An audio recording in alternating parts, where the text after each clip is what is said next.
Welcome, you White Stripers, you Seven Nation Army, and thanks for tuning into my channel again. If you don't know, this is my little Vorsen uke. It's a ukulele that's shaped like a guitar, like a Fender Stratocaster. And I was playing out of my little mini Fender amp. I had one of these at one of my apartments when I used to live in Indianapolis, and they were complaining about how loud my guitar was until they realized when I had it turned up it was out of a mini Fender amp, and they're like, that little thing? So yeah, just in case you don't know, don't play instruments, there's my hand. Yeah, these things are tiny, but they're really loud, and they're great for low apartments. If you want to pull out my Vorsen, you can just screw around. I can play and not have to worry about being too loud. But yeah, you don't hear too much about challenges anymore. Thank God they're starting to dwindle.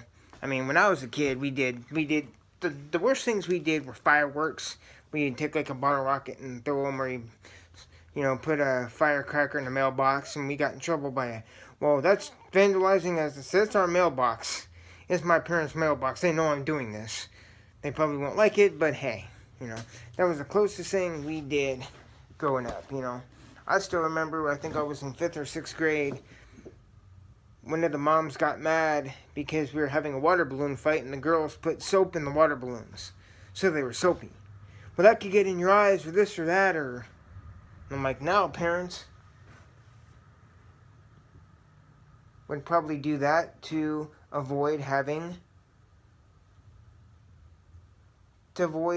bath. Do that and we'll get clean.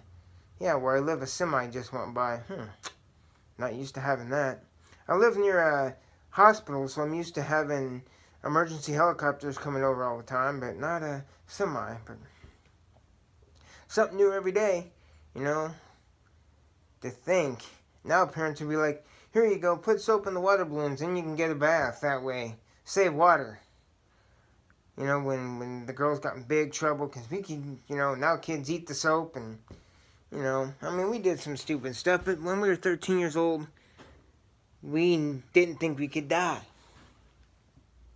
I mean, I grew up in a different era. I grew up, folks, in an era when I remember one of my friends, his grandfather lit our candy cigarettes with a lighter.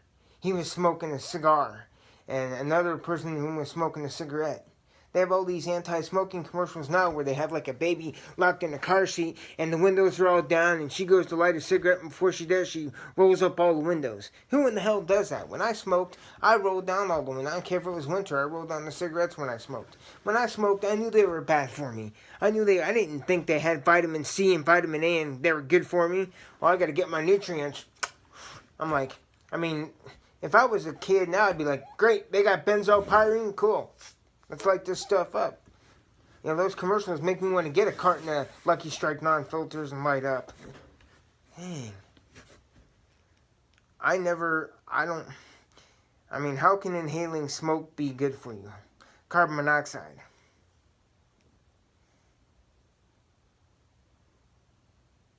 And no offense, but they talk about, one of these new commercials talks about the genetically altered tobacco. If it's what I'm thinking of, that was a project called Y1 that was busted in 1988 by a guy by the name of Jeff Wigand, who was he was the head of research and development for Brown & Williamson Tobacco, and that's when he goes, well, we don't know, he didn't know about the tobacco being bad, but he goes, this is carcinogenic, that's carcinogenic, that's proven to cause cancer.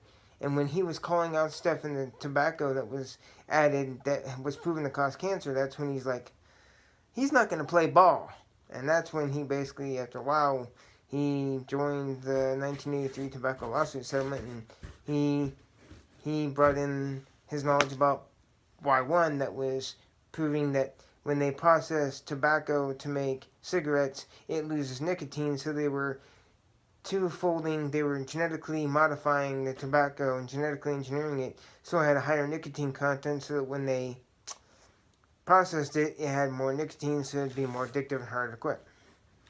But they have that like it's new in the commercials. Unless they've started it up again, that was from 1988 when they did that. But, it's a different generation when I grew up, Nowadays, you get fined if you had a cigarette in your car and your kids were with you.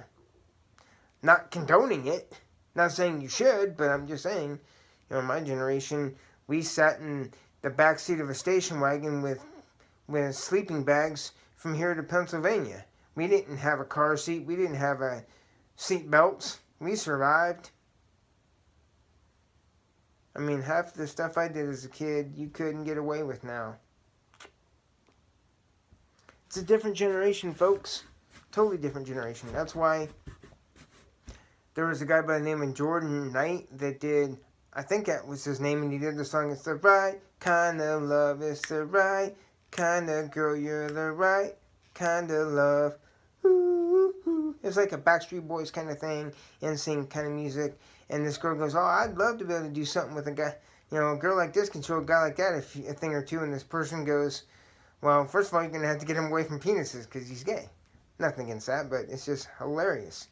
And all these people are like, "Oh, man, that was when we dressed casual but classy." And, "Oh, I miss those days." And, the nostalgia. And I guess a lot of us miss the days before you had a cell phone with you 24/7. The media was 24/7. You had to come home and turn on the TV to find out what happened. I guess there was a bombing that went off in Austin, Texas. When are they need to ban bombs. Seriously, I was furious when 9/11 happened and George Bush didn't ban airplanes because it killed tons of people. But, they didn't care about those lives. The 9/11 lives meant nothing because they didn't ban airplanes. They just wanted to have the Toilet Safety Administration developed to have more security. South Park fans will get that joke. Yeah, it's one of my all-time favorite shows. I think I've seen every episode. There was one that I would love to watch again, but they only aired it the night it was on. It made fun of Muhammad or something, and they only aired it once. And the last minute and a half, it was completely censored. They don't know why, because there was nothing bad. They've never said publicly, Trey Parker and Matthew Stone never publicly said what was aired, but he said it wasn't anything negative. But that's the only episode they aired it. I don't know if they aired it at the replay at midnight. I know at the 10 o'clock airing they aired it, but I don't know if they did the midnight airing. I know they only aired it that night. I don't know if they did it the replay at midnight or not, but I know they just did it at 10 o'clock. The replay, I'm not sure, but it's one of my all-time favorite shows. It's great. So, thank you so much for tuning into my channel, and hope you get something from it. Hope you wake up. Hope you have fun. That's one thing I always tell people, live your life. You only got one. We're not cats. We don't have 9 lives. Just live your life and have a great time, and enjoy yourselves, while you got it. Talk to you all later. Don't forget to like and subscribe.